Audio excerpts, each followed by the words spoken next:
ओम श्री गणेशाय नमः। जैसे कि कार्तिक का महीना चल रहा है और मैंने अभी 2 अध्याय पढ़े थे, परसों पहला और कल दूसरा। आज तृतीय दिवस है कार्तिक का, और कार्तिक के महीने में कार्तिक महात्म सुनने का विशेष महत्व होता है, इसलिए हम पढ़ना शुरू करते हैं। और आप लोग सब कथा को लाइक कर दिया करो और शेयर कर दिया करो। बोलो कार्तिक भगवान की जय,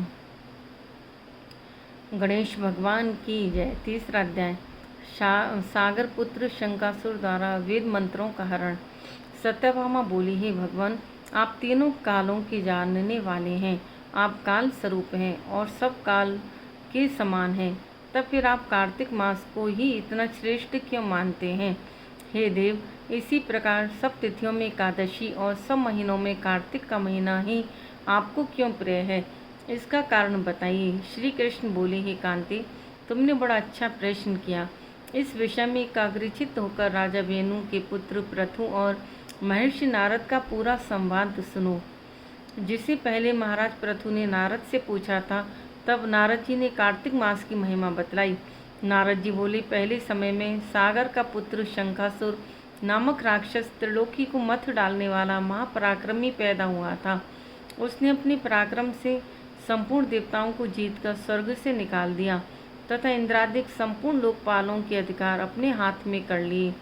सब देवता शंकासुर के भय के मारे अपने अपने स्त्री पुत्र आदि को साथ लेकर बहुत वर्ष पर्यंत सुमेरु पर्वत की गुफाओं में रहे।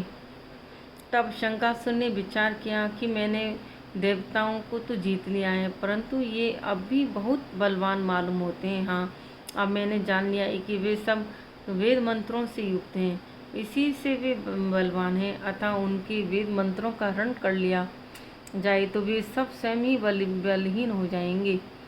ऐसा सोचकर शंखासुर सत्यलोक में गया, जहाँ भगवान उस समय सोए हुए थे। उसके मन में चोरी की इच्छा थी, इस कारण जब वह वेदों को चुराने लगा, तब बीजों सहित वेद मंत्र भी उसके भय के कारण इधर उधर पानी में छिपने लगे। तब शंकासुर ने खोजता हुआ समुद्र के अंदर विचरने लगा, परंतु उसे वेद मंत्र इकट्ठे नहीं मिले। उधर ब्रह्मा जी सब पूजन सामग्री लेकर सब देवताओं के साथ वैकुंठ लोक में भगवान विष्णु की शरण में गए। वहाँ भगवान को जगाने के निमित्त ब्रह्मा जी मधुर वाणी में गाने बजाने लगे और गंध धूप दीप आदि से बार बार पूजा करने लगे। उनकी पूजा से संतुष्ट होकर भगवान ने नेत्र खोले। तब सब देवताओं ने सहस्र सूर्य के समान कांति वाले विष्णु भगवान के दर्शन किए। पश्चात सब देवताओं ने षोडोपचार से पूजा की, फिर साष्टांग दंडवत करके पृथ्वी पर गिर पड़े। तब तो प्रसन्न होकर भगवान उनसे कहने लगे, हे देवगणों, मैं तुम्हारे पूजन भजन कीर्तन आदि कार्यों से बहुत प्रसन्न हुआ हूँ। आप लोगों की मनोकामना में पूर्ण करूँगा, यही वर देता हूँ। और कहाँ, आश्विन शुक्ल पक्ष की एकादशी से लेकर देव उठावनी एकादशी तक जो भी मनुष्य ब्रह्म मुहूर्त में प्रातःकाल तुम्हारी तरह मेरा भजन और कीर्तन तथा पूजन करेंगे, वे सब मुझे प्यारे होंगे और मुझे प्राप्त होंगे। पाद्य अर्घ आचमन्य आदि जो सामग्री एवं पूजा का सामान तुम मेरे निमित्त लाए हो, वह अनंत गुणकारी होकर तुम्हारे लिए उत्तम फलदायक होंगे। तुम्हारे यहाँ आने की हमको ये सब बातें ज्ञात हो गई हैं। शंकासुर जिन वेदों को हर करके लेके आया है, वे सब शंकासुर अभी जल में ही स्थिर हैं। इसलिए मैं शंकासुर को मारकर वेदों को ले आऊँगा। अब से लेकर बीज मंत्र समेत सब वेद प्रतिवर्ष कार्तिक के महीने में सदा जल में निवास करेंगे। मैं आज इसे मत्स्य रूप धारण कर जल में रहूँगा। तुम लोग भी सब मुनियों को साथ लेकर मेरे साथ आइए। इन दिनों में इस लोक में जो मनुष्य प्रातःकाल स्नान करेंगे, वे निश्चय अज्ञात स्नान के फल को प्राप्त करेंगे। वे निश्चय यज्ञांत स्नान के फल को प्राप्त कर होंगे। अतः हे देवराजेंद्र, जो लोग कार्तिक मास में नियम पालन करते हैं, उनको तुम मेरे लोक में पहुंचा दिया करो और उनकी सब आपत्ति तथा विघ्नों से रक्षा करते रहना।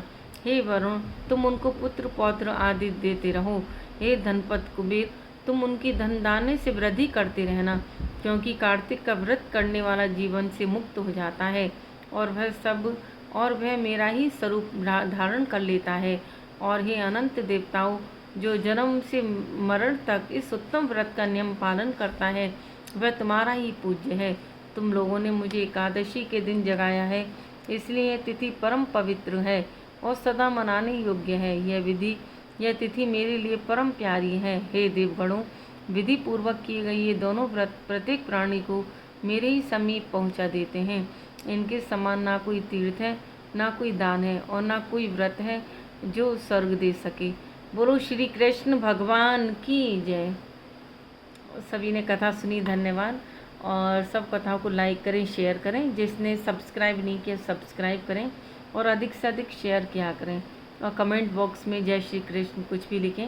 और कथा सुनने का पुण्य फल मिलता है, शेयर करने से भी पुण्य फल मिलता है। जय माता दी, जय माता दी। ओम।